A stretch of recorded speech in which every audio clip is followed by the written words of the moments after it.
Guys, आप देख रहे हैं गॉसिप टाउन और मैं हूं आपके साथ कृतिका। बिग बॉस सीजन 17 के घर में अब बहुत ज्यादा धमाकेदार चीजें हो रही हैं। जहां एक तरफ समर्थ का इविक्शन हो रहा है तो वही अब अभिषेक की मम्मी घर पर आ चुकी हैं और घर से बाहर आने के बाद उन्होंने ईशा पर ना कई चौंकाने वाले आरोप लगाए हैं। उन्होंने साफ कर दिया है कि जो ईशा है वो बहुत ज्यादा झूठी है।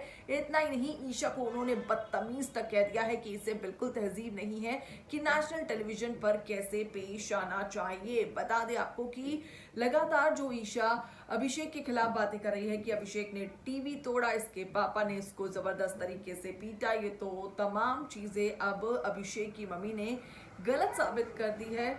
और कहीं ना कहीं ये कह दिया है कि जो अभिषेक है ये पूरी तरीके से सही है और जो ईशा है वो पूरी तरीके से गलत है। ईशा अभिषेक को गुमराह करने की कोशिश कर रही है, जानकर उसे बार बार पोक कर रही है और ये तमाम चीजें ना कहीं अब ईशा पर भारी भी पड़ सकती है, अभिषेक की मम्मी ने कहा है। इतना ही नहीं, अभिषेक की मम्मी ये भी कहती नजर आई है कि अगर ईशा के मम्मी पापा को कोई लीगल एक्शन लेना है तो वो ले सकते हैं, हम भी पूरी तरीके से तैयार है। बता दूं आपको कि अब अभिषेक की माता जी ने ना ईशा को खुली चुनौती दे दी है, वार्निंग दे दी है कि भाई अगर तू कुछ गलत करेगी तो अब हम भी चुप रहने वाले नहीं हैं, क्योंकि बहुत हो गया, तूने हमारे बेटे को बहुत परेशान कर लिया, समर्थ के साथ मिलकर बहुत पोक कर दिया, अब हमारा सब्र का बांध टूट गया है। कहीं ना कहीं अभिषेक की मां ने ना अब खुले शब्दों में ईशा को चुनौती दे दी है और एक वार्निंग दे दी है कि भाई बाहर की बातें बाहर रहने दो, इस घर में मत लेकर आओ। अगर इस घर में लाओगी तो